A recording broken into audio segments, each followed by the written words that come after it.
고졸 아저씨가 뭘 알아요? 본사 복도에 울려 퍼진 그 한마디. 10년을 땀 흘려 일한 남자의 가슴에 비수처럼 꽂혔습니다. 마준호 31살. 가족의 생계를 위해 대학을 포기하고 18배 취직했습니다. 지방지사에서 묵묵히 10년을 버텨온 그에게 드디어 본사 발령이 떨어졌습니다.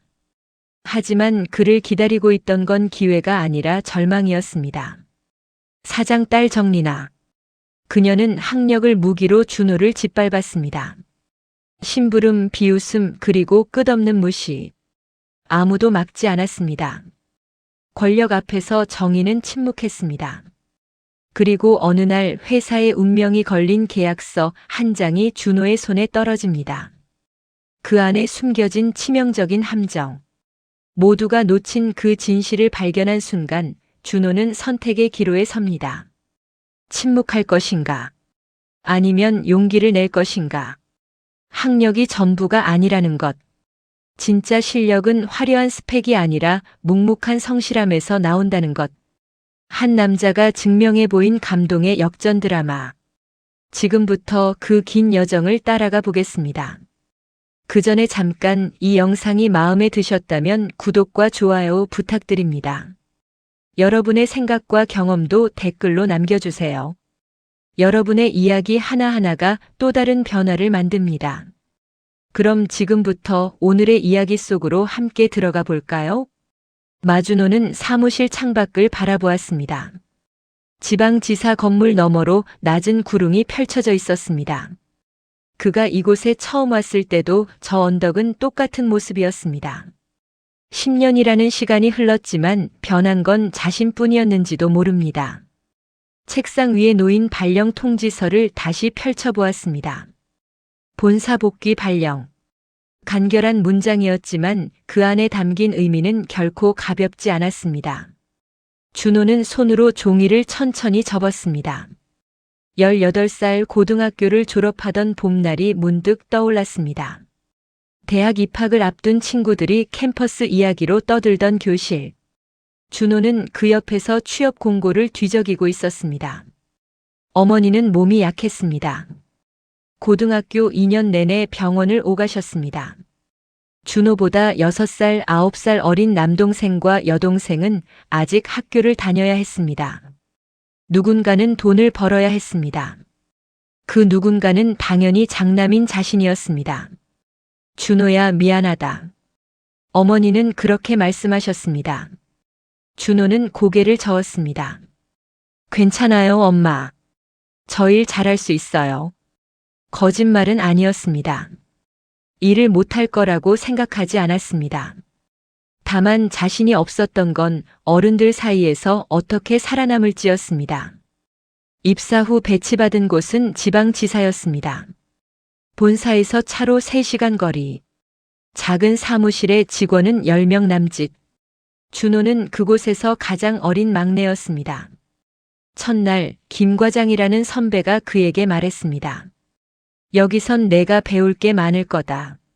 잘 따라와. 선배들은 생각보다 친절했습니다.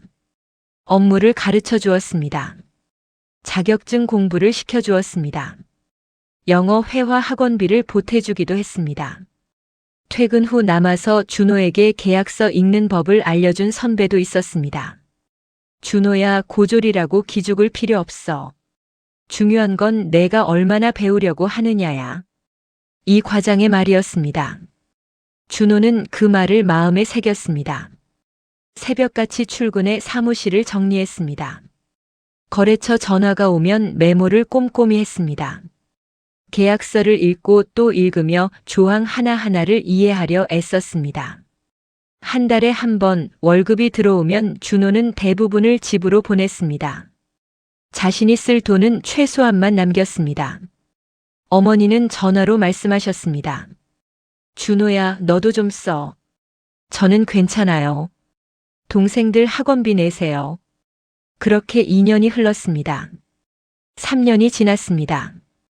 5년째가 되었을 때 준호는 지사의 중요한 프로젝트를 맡게 되었습니다. 지역 중견기업과의 납품 계약이었습니다. 규모는 크지 않았지만 지사로서는 중요한 거래처였습니다. 준호는 밤을 새워 제안서를 다듬었습니다. 거래처를 방문해 실무자와 대화를 나눴습니다. 상대가 원하는 게 무엇인지 귀 기울여 들었습니다. 계약은 성사되었습니다. 그 후로도 준호는 여러 건의 프로젝트를 성공시켰습니다. 지사 실적은 안정 궤도에 올랐습니다. 김 과장이 준호의 어깨를 두드렸습니다. 이제 넌 우리 지사의 기둥이야. 준호는 쑥스러워 웃었습니다. 하지만 마음 한편으로는 뿌듯했습니다. 자신이 쓸모 있는 사람이 되었다는 느낌. 누군가에게 인정받는다는 감각. 그것은 준호에게 큰 힘이 되었습니다. 10년이 흘렀습니다. 어머니의 건강은 많이 좋아지셨습니다. 남동생은 대학을 졸업하고 취직했습니다. 여동생은 대학교 3학년이 되었습니다. 준호가 보낸 돈으로 가족은 조금씩 안정을 찾아갔습니다. 그리고 어느 날 본사에서 전화가 왔습니다. 마준호 대리 본사 복귀 발령입니다. 축하합니다. 준호는 전화를 끊고 한동안 멍하니 앉아 있었습니다. 본사. 그곳은 그에게 먼 곳이었습니다. 입사할 때 단 하루 교육을 받고 곧바로 지방지사로 내려왔었습니다. 10년 동안 본사 사람들과 얼굴을 마주한 적은 거의 없었습니다. 이 과장이 말했습니다. 드디어 가는구나. 본사에서 내 실력을 인정한 거야. 떨리네요. 당연하지. 하지만 넌 잘할 거야. 여기서 배운 걸 다 써먹어. 준호는 고개를 끄덕였습니다. 선배들은 모두 축하해 주었습니다. 송별회 자리에서 김 과장이 소주잔을 들었습니다. 준호야, 넌 여기서 정말 많이 컸어. 고맙다. 제가 더 감사하죠. 선배님들 없었으면 저 아무것도 못했을 거예요. 준호의 목소리는 조금 떨렸습니다. 이곳에서의 10년은 그에게 학교였고 가족이었고 세상이었습니다. 지금 준호는 기차에 앉아 있었습니다. 본사가 있는 도시로 향하는 기차였습니다. 창밖으로 풍경이 빠르게 지나갔습니다. 논밭이 사라지고 건물이 늘어났습니다. 도시가 가까워지고 있었습니다. 가방 안에는 선배들이 써준 편지가 들어 있었습니다. 하나하나 읽으며 준호는 다짐했습니다. 본사에서도 잘하고 싶었습니다. 지방지사에서 배운 성실함과 끈기를 잊지 않고 싶었습니다. 기차가 종착역에 도착했습니다. 준호는 가방을 들고 일어났습니다.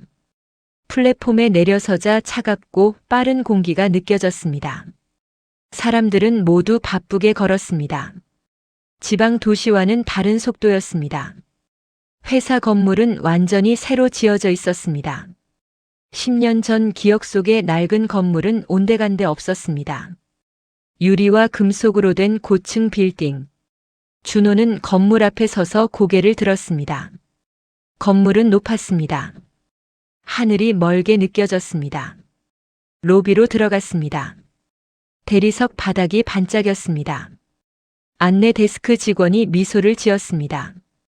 준호는 신분증을 내밀었습니다. 마준호 대리입니다. 오늘부터 영업부에 배치받았습니다. 네, 확인되었습니다. 13층으로 올라가시면 됩니다. 엘리베이터에 올랐습니다. 숫자가 올라갔습니다. 준호는 넥타이를 다시 고쳐 맸습니다. 긴장되었습니다. 하지만 동시에 설렘도 있었습니다. 새로운 시작.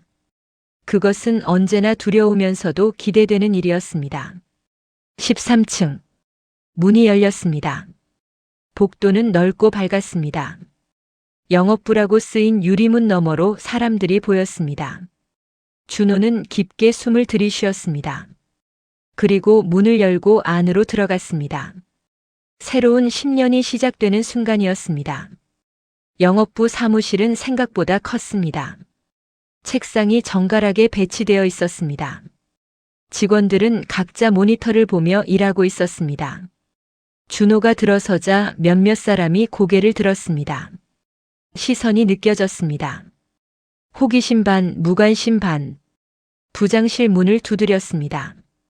안에서 중년 남성의 목소리가 들렸습니다. 들어오세요. 부장은 50대 초반으로 보였습니다. 준호를 보더니 반갑게 웃었습니다. 마준호 대리시죠? 지방지사에서 좋은 성과 많이 냈다고 들었습니다. 반갑습니다. 감사합니다. 열심히 배우겠습니다. 정리나 과장이 업무 인수인계를 담당할 겁니다. 우리 회사의 핵심 인재죠. 영어도 유창하고 본사 실정을 잘 알고 있으니 잘 배워두세요. 준호는 고개를 끄덕였습니다. 부장이 내선 전화를 눌렀습니다. 리나 과장, 잠깐 들어와 보세요.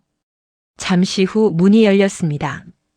30대 초반으로 보이는 여성이 들어왔습니다. 단정한 정장 차림이었습니다.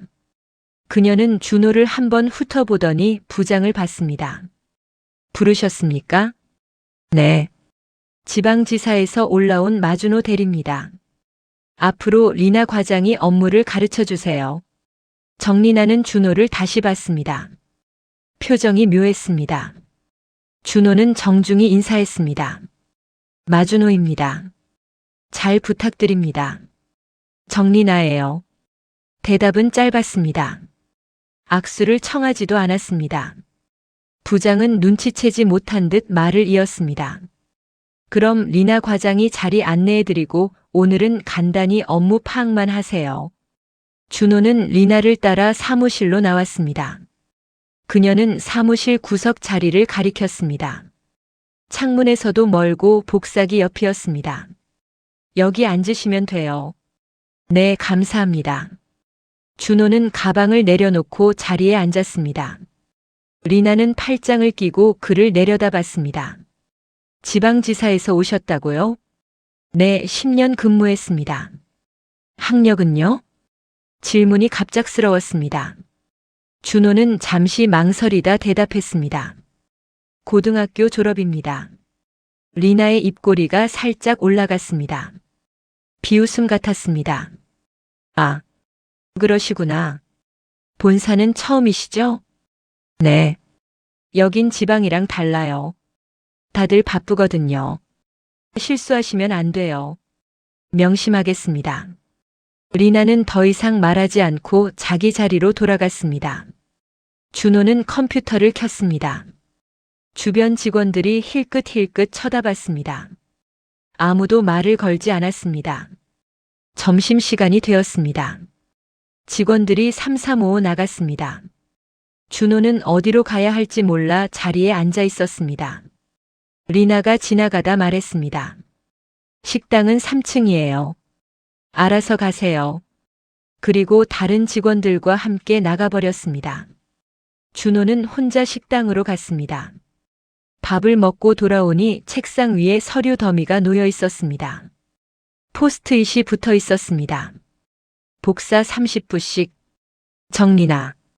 준호는 서류를 들고 복사기로 갔습니다. 복사를 하는 동안 옆 부서 직원이 지나가며 말했습니다. 신입이세요? 고생하시네요. 괜찮습니다. 복사를 마치고 리나의 책상으로 가져갔습니다. 그녀는 서류를 대충 훑어보더니 말했습니다. 이거 순서 틀렸어요. 다시 하세요. 어느 부분이 틀렸습니까? 보면 알잖아요. 다시 해오세요. 준호는 서류를 다시 살펴봤습니다. 순서가 틀린 부분은 없었습니다. 하지만 그는 다시 복사기로 갔습니다. 한 번 더 확인하고 가져갔습니다. 리나는 이번엔 아무 말 없이 서류를 받았습니다. 그 후로도 일은 계속되었습니다. 커피 심부름, 문서 배달, 회의실 정리. 준호가 맡은 건 허드렛일 뿐이었습니다. 영업 업무는 하나도 주어지지 않았습니다. 일주일이 지났습니다. 준호는 여전히 제대로 된 업무를 배우지 못하고 있었습니다. 다른 직원들도 그를 거들떠보지 않았습니다. 점심시간 혼자 앉아있는 준호에게 한 직원이 다가왔습니다. 이름표에는 최민수라고 적혀 있었습니다. 대리님 괜찮으세요? 네, 괜찮습니다. 리나 과장한테 계속 심부름만 하시는 것 같던데. 최민수는 조심스럽게 말했습니다. 아직 적응 기간이라 그런 것 같습니다. 그게 리나 과장님이 원래 좀 까다로우세요. 특히 외부에서 온 사람한테는.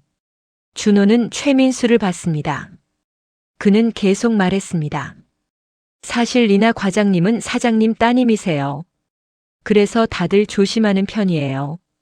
준호는 고개를 끄덕였습니다. 그제야 이해가 갔습니다. 최민수가 작은 목소리로 덧붙였습니다. 대리님, 너무 기죽지 마세요. 지방지사 성과가 얼마나 좋았는데요.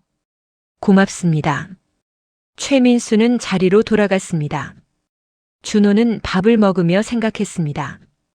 지방지사에서는 일이 즐거웠습니다. 배우고 성장하고 인정받았습니다. 하지만 여기는 달랐습니다. 오후에 회의가 있었습니다. 리나가 준호를 불렀습니다. 회의 자료 준비해놨죠? 아직 말씀을 안 해주셔서. 아, 제가 말 안 했나요? 삼시 회의예요. 지금 당장 자료 출력하세요. 참석자 15명분. 시계를 봤습니다. 2시 50분이었습니다. 준호는 서둘러 자료를 출력했습니다. 회의실로 뛰어갔습니다. 회의실 문을 열었습니다. 텅 비어 있었습니다. 복도에서 웃음소리가 들렸습니다. 리나와 다른 직원들이었습니다. 리나가 말했습니다. 아, 회의 시간 4시로 바뀌었어요. 안 말씀드렸나요? 그녀의 얼굴에는 미소가 있었습니다. 하지만 눈은 차갑했습니다. 준호는 아무 말도 하지 않았습니다. 그저 고개만 끄덕였습니다. 그럼 4시까지 기다리세요. 아, 커피도 준비해 놓으시고요. 직원들이 지나가며 준호를 봤습니다. 몇몇은 미안한 표정이었습니다. 준호는 회의실 의자에 앉았습니다. 창밖을 봤습니다. 고층 건물들이 빼곡했습니다. 지방지사의 낮은 언덕이 그리웠습니다. 선배들의 따뜻한 목소리가 그리웠습니다. 여기서는 자신이 투명인간 같았습니다. 아니, 투명인간보다 못했습니다. 놀림감이었습니다. 준호는 주먹을 쥐었습니다. 화가 났습니다. 하지만 화를 낼 수 없었습니다. 사장의 딸이었습니다. 자신은 고졸 출신이었습니다. 본사 첫 출근이었습니다. 참을 수밖에 없었습니다. 4시가 되었습니다. 회의가 시작되었습니다. 준호는 구석에 서서 회의를 지켜봤습니다. 영업 전략에 관한 이야기였습니다. 리나가 발표했습니다. 유창한 영어 자료가 화면에 떴습니다. 그녀는 자신감 있게 말했습니다. 부장이 물었습니다. 이번 분기 목표는 달성 가능하겠습니까? 물론입니다. 이미 몇몇 거래처와 접촉 중입니다. 회의가 끝났습니다. 사람들이 나갔습니다. 준호는 회의실을 정리했습니다. 컵을 모으고 의자를 밀어넣고 화이트보드를 지웠습니다. 사무실로 돌아오니 퇴근 시간이었습니다. 직원들이 하나둘 나갔습니다. 리나도 가방을 들고 나가며 말했습니다. 내일 아침 8시까지 출근하세요. 정리할 게 있어요. 네. 사무실이 조용해졌습니다. 준호는 자리에 앉아 모니터를 봤습니다. 빈 화면만 밝게 빛났습니다. 10년을 일했습니다. 나름대로 인정받았습니다. 하지만 여기서는 아무것도 아니었습니다. 핸드폰이 울렸습니다. 어머니였습니다. 준호야, 본사 생활은 어때? 응, 엄마. 괜찮아. 힘들면 말해. 내가 고생하는 거 엄마가 제일 잘 알잖니. 아니야, 진짜 괜찮아. 걱정하지 마. 전화를 끊었습니다. 준호는 한숨을 쉬었습니다. 어머니에게 걱정을 끼칠 순 없었습니다. 남동생, 여동생에게도 말할 수 없었습니다. 창밖은 어두워지고 있었습니다. 빌딩의 불빛들이 하나씩 켜졌습니다. 준호는 자리에서 일어났습니다. 가방을 들었습니다. 사무실을 나섰습니다. 엘리베이터 안에서 자신의 모습을 봤습니다. 거울에 비친 얼굴은 피곤해 보였습니다. 하지만 포기할 수는 없었습니다. 10년을 버텼습니다. 여기서도 버틸 수 있을 것입니다. 로비를 나서자 차가운 바람이 불었습니다. 준호는 외투깃을 세웠습니다. 지하철역으로 걸어갔습니다. 사람들이 바쁘게 오갔습니다. 그들 사이에서 준호는 한 명의 직장인일 뿐이었습니다. 내일도 출근해야 했습니다. 모레도 다음 주도. 언젠가는 기회가 올 것입니다. 자신의 실력을 보여줄 순간이. 그때까지는 참아야 했습니다. 준호는 그렇게 스스로를 다독였습니다. 하지만 마음 한구석에는 의문이 남아 있었습니다. 과연 언제까지 이렇게 견뎌야 할까? 그리고 견딘다고 해서 정말 달라지는 게 있을까? 지하철 계단을 내려가며 준호는 생각했습니다. 내일은 조금 다르기를. 내일은 조금이라도 나아지기를. 그런 작은 희망을 품고 그는 어둠 속으로 걸어 들어갔습니다. 한 달이 흘렀습니다. 상황은 나아지지 않았습니다. 오히려 더 나빠졌습니다. 준호는 여전히 영업 업무를 배우지 못하고 있었습니다. 리나가 주는 일은 잡무뿐이었습니다. 어느 월요일 아침 부장이 전체 회의를 소집했습니다. 직원들이 회의실에 모였습니다. 부장이 말했습니다. 이번에 큰 프로젝트가 들어왔습니다. 미국 실리콘밸리의 기술 기업과 신규 제품 공급 계약입니다. 사람들이 웅성거렸습니다. 실리콘밸리. 큰 거래였습니다. 부장이 계속 말했습니다. 원래는 박 차장이 담당할 예정이었습니다만 그때 리나가 손을 들었습니다. 부장님, 제가 하겠습니다. 부장이 놀란 표정을 지었습니다. 리나 과장, 이건 규모가 큰 프로젝트입니다. 제 영어 실력이면 충분히 가능합니다. 미국 기업이라면 오히려 제가 적임자죠. 리나는 자신만만했습니다. 부장은 잠시 고민하다 말했습니다. 그렇다면 박 차장과 함께 진행하는 건 어떻습니까? 혼자서도 충분히 할 수 있습니다. 팀으로 하면 의사소통만 복잡해져요. 결국 부장은 고개를 끄덕였습니다. 리나가 프로젝트 리더가 되었습니다. 회의가 끝나고 직원들이 수군거렸습니다. 사장님 딸이니까 어쩔 수 없지. 박 차장님 기분 안 좋으시겠는데. 준호는 자리로 돌아왔습니다. 최민수가 다가와 작은 목소리로 말했습니다. 대리님 걱정이네요. 리나 과장님이 혼자 프로젝트를 맡으면. 왜요? 예전에도 비슷한 적이 있었거든요. 혼자서 다 하시겠다고 하시더니 정작 정보 공유는 안 하시고 나중에 문제 생기면 다른 사람 탓만 하시고. 최민수는 한숨을 쉬었습니다. 준호는 고개를 끄덕였습니다. 하지만 자신이 할 수 있는 일은 없었습니다. 며칠이 지났습니다. 리나는 프로젝트에 매달렸습니다.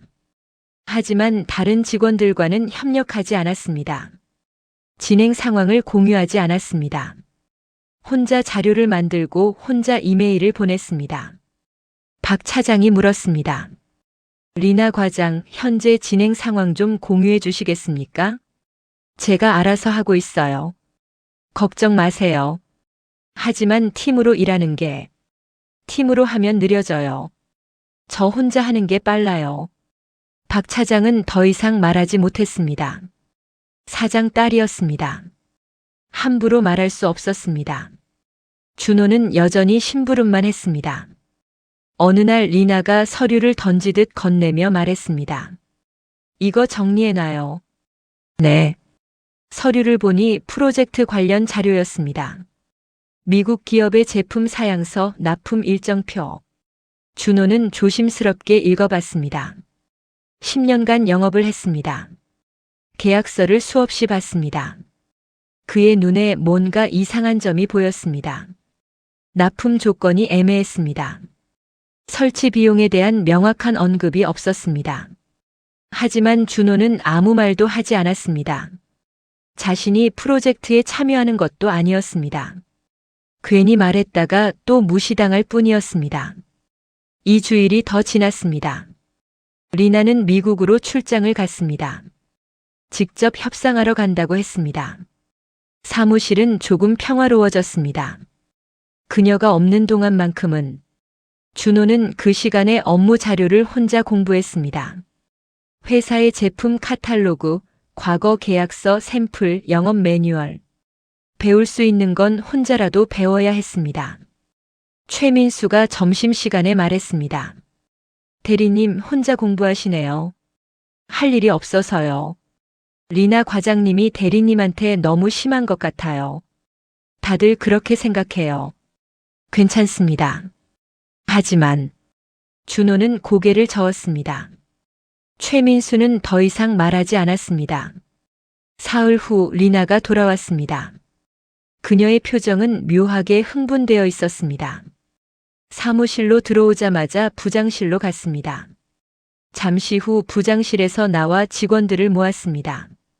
계약 성사됐어요. 조만간 정식 계약서가 올 겁니다. 직원들이 박수를 쳤습니다. 부장이 나와 악수를 청했습니다. 수고했습니다, 리나 과장. 당연히 해야 할 일을 했을 뿐이에요. 리나는 으쓱했습니다. 그날 오후 내내 그녀는 기분이 좋아 보였습니다. 다음 날 오후 이메일로 계약서가 도착했습니다. 영어로 된 두꺼운 파일이었습니다. 리나가 출력을 지시했습니다. 준호에게 30분 안에 전부 출력해와요. 그리고 번역도 해보시죠. 그녀의 목소리에는 비웃음이 섞여 있었습니다. 고졸 아저씨니까 영어는 당연히 무리겠지만요. 주변 직원들이 눈치를 봤습니다. 준호는 아무 말 없이 파일을 받았습니다. 출력실로 갔습니다. 서류를 출력하면서 내용을 훑어봤습니다. 영어는 어렵지 않았습니다. 지방지사에서 선배들이 가르쳐준 덕분이었습니다. 준호는 계약서를 천천히 읽었습니다. 읽으면 읽을수록 미간이 좁혀졌습니다. 뭔가 잘못되어 있었습니다. 심각하게 계약서에는 제품 공급 조건이 적혀 있었습니다. 가격, 납품 일정, 품질 보증. 하지만 중간쯤에 작은 글씨로 된 조항이 있었습니다. 제품 설치 및 조정에 관한 모든 비용은 공급사가 부담한다. 준호는 멈췄습니다. 다시 읽었습니다. 틀림없었습니다. 설치 비용을 회사가 부담한다는 조항이었습니다. 그것도 무료로. 더 읽어 내려갔습니다. 또 다른 조항이 있었습니다. 납품 후 구매사의 수정 요청이 있을 경우 공급사는 추가 비용 없이 무제한 수리 및 교체 서비스를 제공한다. 준호는 손이 떨렸습니다. 이건 말도 안 되는 조건이었습니다. 이 제품은 대형 설비였습니다. 설치하는 데만 며칠이 걸렸습니다. 전문 기술자가 필요했습니다. 비용이 만만치 않았습니다. 게다가 설치 장소는 실리콘밸리의 좁은 골목 안 소형 공장이라고 자료에 적혀 있었습니다. 접근도 어렵고 장비를 들이는 것도 까다로웠습니다. 원래는 이런 경우 설치비를 따로 받는 게 원칙이었습니다. 무제한 수리도 문제였습니다. 상대 기업이 마음대로 수정을 요구할 수 있다는 뜻이었습니다. 회사는 계속 손해를 볼 수밖에 없었습니다. 준호는 출력을 마치고 사무실로 돌아왔습니다. 리나의 책상으로 갔습니다. 그녀는 커피를 마시며 동료와 이야기하고 있었습니다. 저 리나 과장님. 왜요? 이 계약서. 조건이 좀 이상합니다. 리나가 눈을 가늘게 떴습니다. 뭐가요? 설치 비용과 수리 조건이 우리 회사에 너무 불리합니다. 리나는 코웃음을 쳤습니다. 30분도 안 걸렸는데 뭘 알아요? 고졸이 계약서를 이해하긴 했나 본데. 하지만 이 조항을. 됐어요. 당신이 신경 쓸 일 아니에요. 가서 할 일이나 하세요. 주변 직원들이 쳐다봤습니다. 준호는 입을 다물었습니다. 리나는 다시 동료와 이야기를 시작했습니다. 준호는 자리로 돌아왔습니다. 가슴이 답답했습니다. 계약서는 명백히 잘못되어 있었습니다. 이대로 계약하면 회사는 큰 손해를 볼 것이었습니다. 하지만 아무도 듣지 않았습니다. 그는 박 차장을 찾아갔습니다. 조심스럽게 말했습니다. 차장님, 죄송하지만 프로젝트 계약서에 문제가 있는 것 같습니다. 박 차장이 고개를 들었습니다. 무슨 문제? 준호는 조항을 설명했습니다. 박 차장의 표정이 굳어졌습니다. 그게 정말이야? 네. 제가 직접 확인했습니다. 박 차장은 한숨을 쉬었습니다. 리나 과장한테 말해봤어? 말씀드렸지만 듣지 않으셨습니다. 그럴 줄 알았어. 내가 부장님께 말씀드려 볼게. 준호는 고개를 숙였습니다. 감사합니다. 하지만 마음 한편으로는 걱정이었습니다. 과연 제대로 전달될까?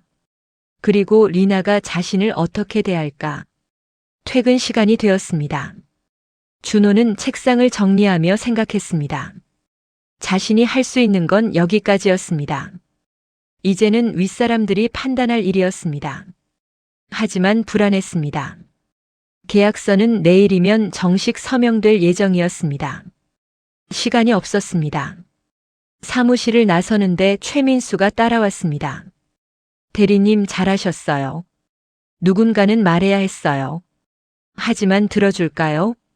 모르겠어요. 솔직히. 둘은 함께 엘리베이터에 탔습니다. 침묵이 흘렀습니다. 로비에 내려서자 최민수가 말했습니다. 대리님, 포기하지 마세요. 대리님은 제대로 된 분이에요. 준호는 고개를 끄덕였습니다. 하지만 확신은 없었습니다. 밤거리를 걸으며 준호는 하늘을 올려다봤습니다. 별이 보이지 않았습니다. 도시의 불빛이 너무 밝았습니다. 지방지사에서는 별이 잘 보였습니다. 맑은 밤이면 하늘 가득 별이 반짝였습니다. 준호는 생각했습니다. 자신이 이곳에 온 이유를, 10년을 일한 의미를, 그리고 앞으로 어떻게 해야 할지를. 답은 나오지 않았습니다. 다만 한 가지는 확실했습니다. 내일이면 모든 게 결정될 것입니다. 그리고 그 결과가 어떻든 준호는 자신이 할 일을 했다는 걸 알고 있었습니다. 그것만으로도 충분할까? 준호는 스스로에게 물었습니다. 대답은 아직 몰랐습니다. 다음 날 아침 준호는 평소보다 일찍 출근했습니다. 사무실은 조용했습니다. 창밖으로 아침 햇살이 들어왔습니다. 준호는 자리에 앉아 어제 본 계약서를 다시 떠올렸습니다.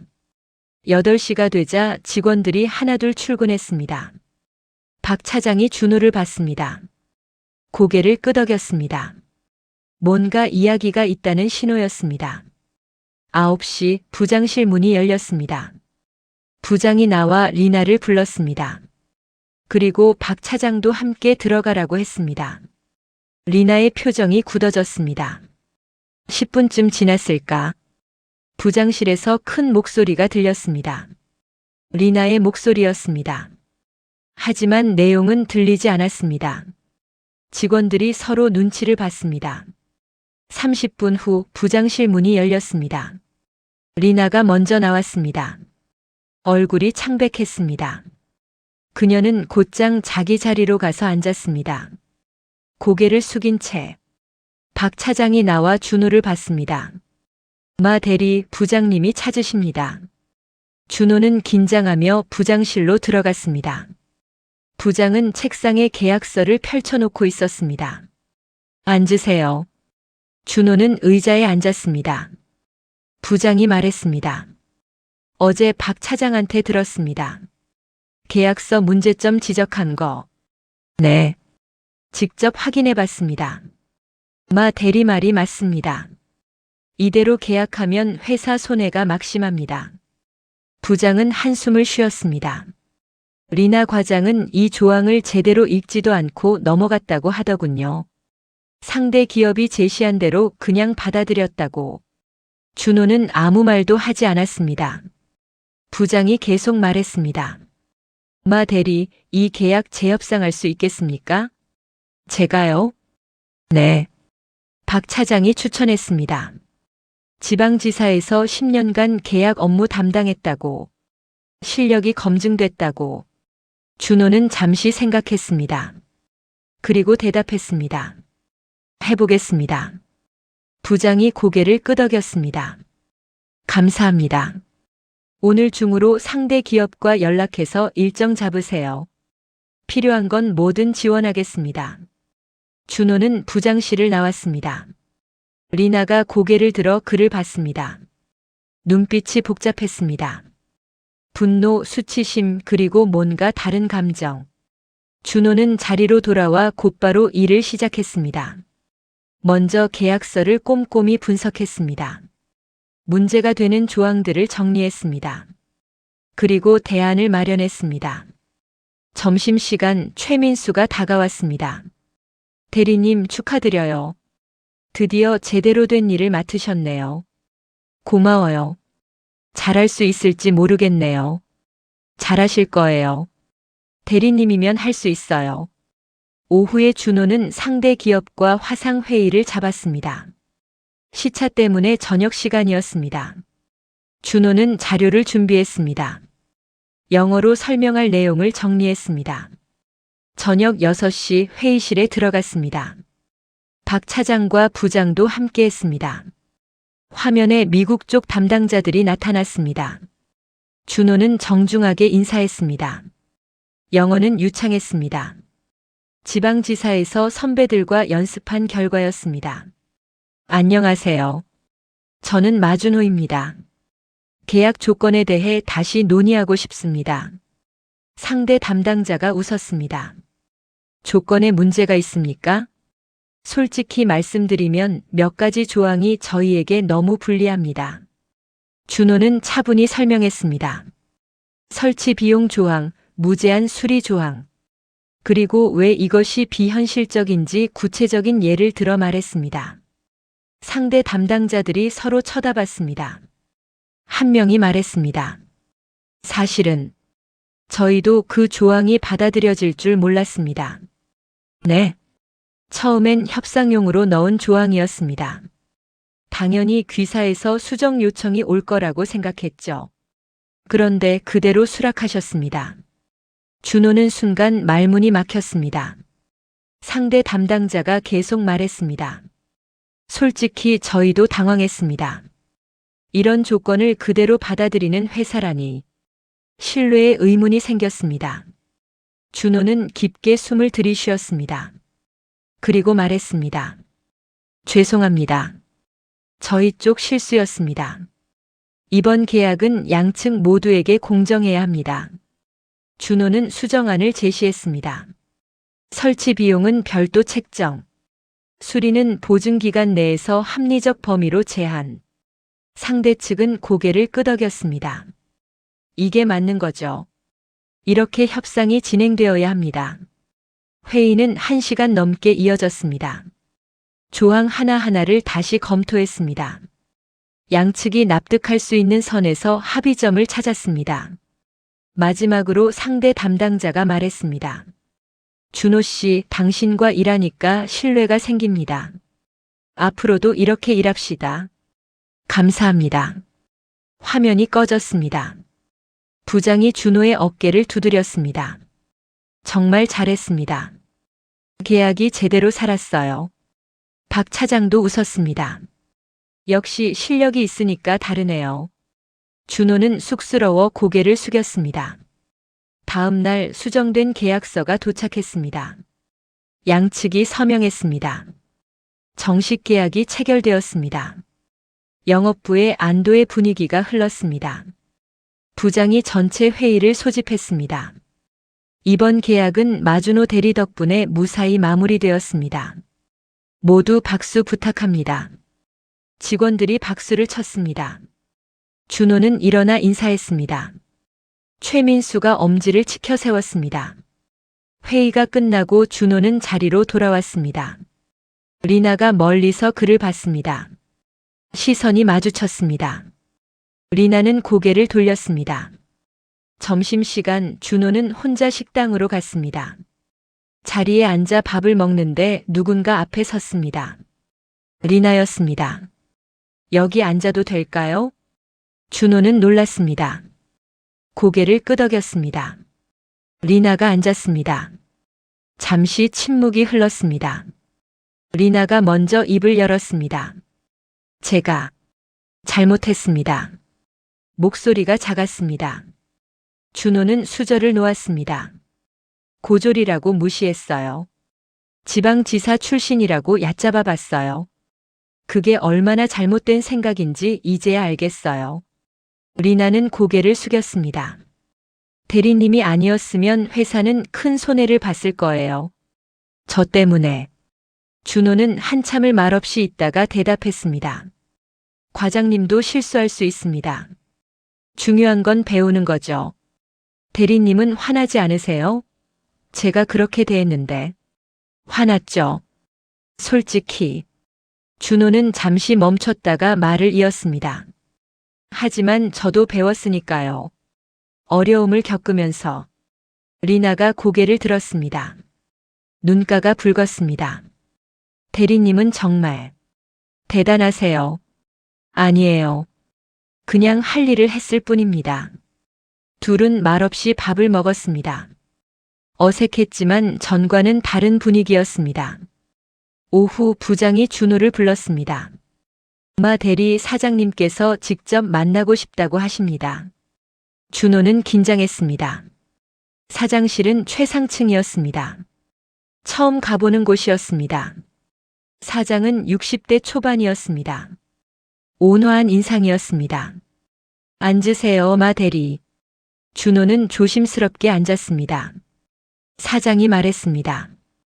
이번 일로 회사를 살렸습니다. 고맙습니다. 제 일을 했을 뿐입니다. 10년간 지방지사에서 묵묵히 일했다고 들었습니다. 쉽지 않았을 텐데. 사장의 목소리는 따뜻했습니다. 회사는 학력으로 사람을 평가하지 않습니다.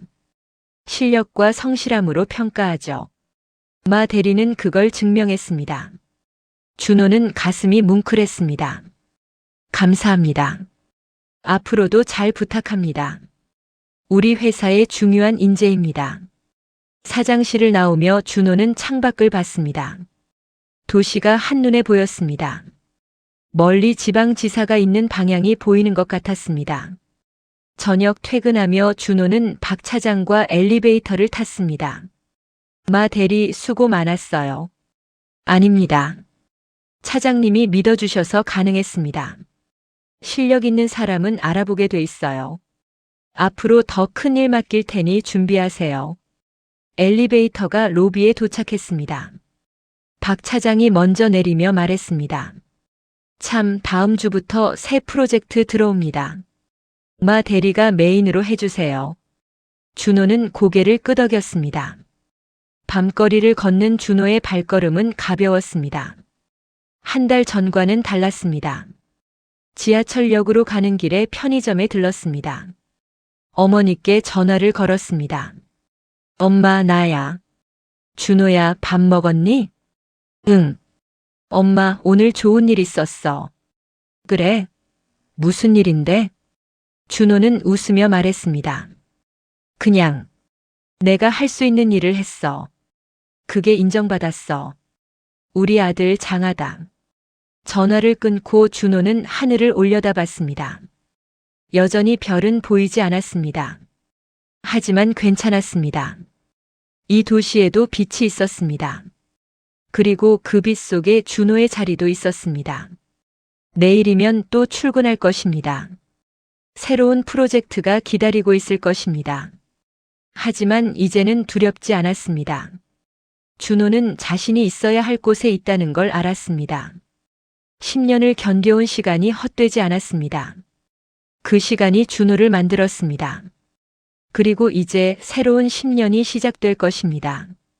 2달이 흘렀습니다. 계절이 바뀌고 있었습니다. 창밖으로 보이는 가로수에 연두빛 잎이 돋아났습니다. 봄이었습니다. 준호는 이제 영업부의 핵심 인력이 되어 있었습니다. 새로운 프로젝트를 주도했습니다. 거래처와의 미팅을 이끌었습니다. 후배들에게 업무를 가르쳤습니다. 최민수가 준호 옆자리로 옮겨왔습니다. 그는 준호에게 많은 걸 배웠습니다. 계약서 검토 방법, 거래처와의 소통 방식, 문제 해결 접근법. 대리님, 이 부분은 어떻게 처리하는 게 좋을까요? 준호는 친절히 설명했습니다. 지방지사에서 선배들이 자신에게 해주었던 것처럼 배움은 이어져야 했습니다. 그것이 준호가 배운 가장 중요한 가치였습니다. 리나는 달라져 있었습니다. 더 이상 다른 사람을 무시하지 않았습니다. 회의에서 다른 직원들의 의견을 경청했습니다. 모르는 것이 있으면 솔직히 물었습니다. 어느 날 오후 리나가 준호를 찾아왔습니다. 대리님, 잠깐 시간 되세요? 네, 무슨 일이세요? 제가 새로 맡은 프로젝트가 있는데요. 조언 좀 구하고 싶어서요. 준호는 리나의 자료를 함께 검토했습니다. 부족한 부분을 짚어주었습니다. 리나는 고개를 끄덕이며 메모했습니다. 감사합니다. 많이 배웁니다. 아니에요. 같이 일하는 거니까요. 리나가 자리로 돌아가는 모습을 보며 박 차장이 준호에게 말했습니다. 마 대리 덕분에 리나 과장도 많이 성장했어요. 제가 한 건 없습니다. 아니에요. 마 대리가 본보기가 됐죠. 학력이나 배경이 아니라 실력과 성실함이 중요하다는 걸. 준호는 쑥스러워 웃었습니다. 한 달 후 부장이 준호를 불렀습니다. 부장실에 들어가니 사장도 함께 있었습니다. 준호는 긴장했습니다. 사장이 먼저 말했습니다. 마 대리 앉으세요. 준호는 조심스럽게 앉았습니다. 사장이 서류를 건넸습니다. 승진 발령입니다. 오늘부로 과장으로 승진합니다. 준호는 눈을 크게 떴습니다. 부장이 웃으며 말했습니다. 축하합니다, 마 과장. 감사합니다. 준호의 목소리가 떨렸습니다. 사장이 계속 말했습니다. 마 과장은 10년 넘게 묵묵히 일해왔습니다. 지방지사를 키웠고 본사에서도 큰 역할을 했죠. 당연한 결과입니다. 최선을 다하겠습니다. 한 가지 더 있습니다. 사장이 다른 서류를 꺼냈습니다. 리나에 관한 건입니다. 이번 일로 제 딸이 큰 잘못을 했습니다. 해고를 고려했습니다. 준호는 놀라서 고개를 들었습니다. 사장이 손을 들어 제지했습니다. 하지만 마 과장이 제게 편지를 보냈더군요. 리나에게 다시 배울 기회를 달라고. 준호는 일주일 전 사장에게 편지를 썼었습니다. 리나가 아직 젊다는 것, 배울 의지가 있다는 것, 그리고 누구에게나 실수는 있다는 것을 적었습니다. 사장이 말을 이었습니다. 그래서 결정했습니다. 리나를 지방 공장으로 전출시킵니다. 현장에서 처음부터 다시 배우게 할 겁니다. 좋은 결정이십니다. 마 과장 같은 사람이 있어서 이 회사가 제대로 돌아갑니다. 고맙습니다. 부장실을 나오는데 복도에 리나가 서 있었습니다. 준호를 보더니 고개를 숙였습니다. 대리님, 아니 과장님. 들었습니다. 과장님은 아직 어색하네요. 제 일로 편지 써주셨다고 들었어요. 리나의 눈가가 붉어졌습니다. 왜 그렇게까지 해주세요? 제가 과장님한테 얼마나 못되게 굴었는데. 준호는 잠시 생각하다 대답했습니다. 저도 누군가의 도움으로 여기까지 왔으니까요. 받은 걸 돌려주는 거죠. 과장님은 정말 대단한 분이세요. 아니에요. 그냥 사람들이 다 그렇게 살아가는 거죠. 리나가 깊게 고개를 숙였습니다.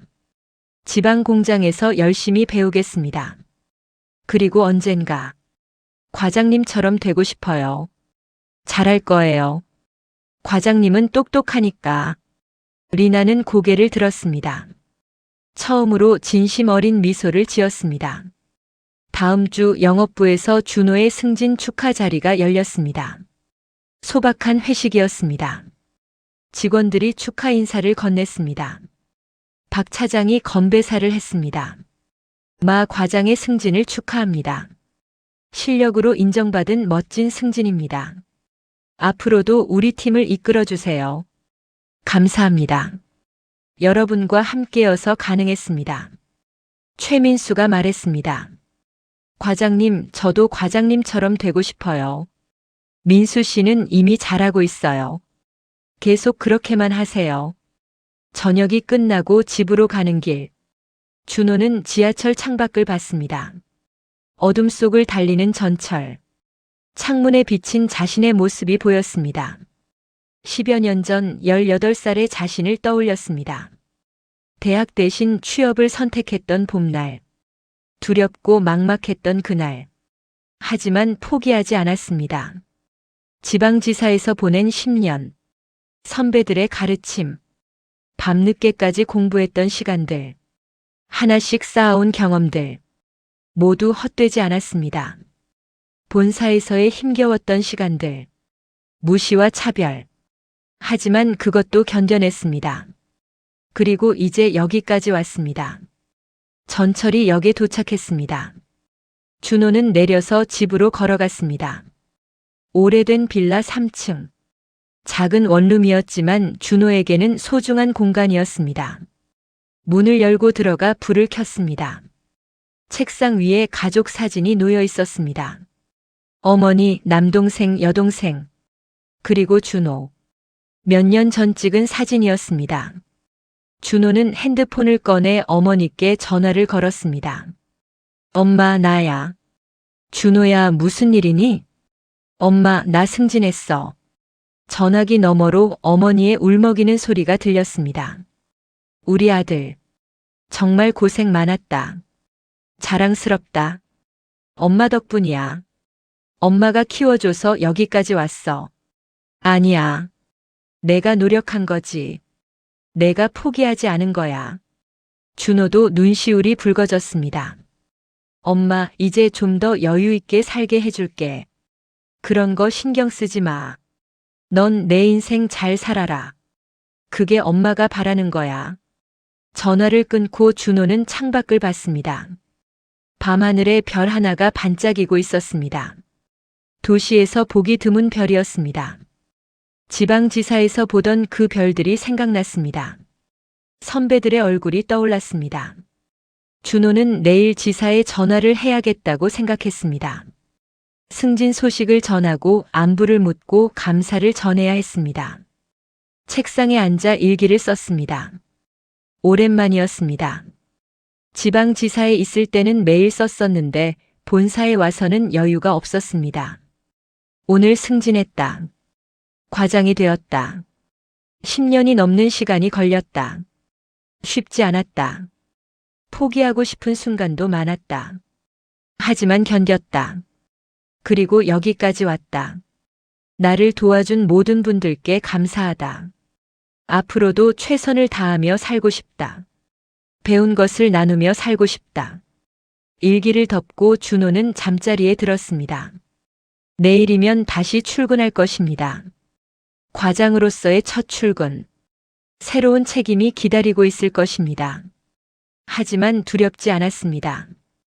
준호는 이제 알고 있었습니다.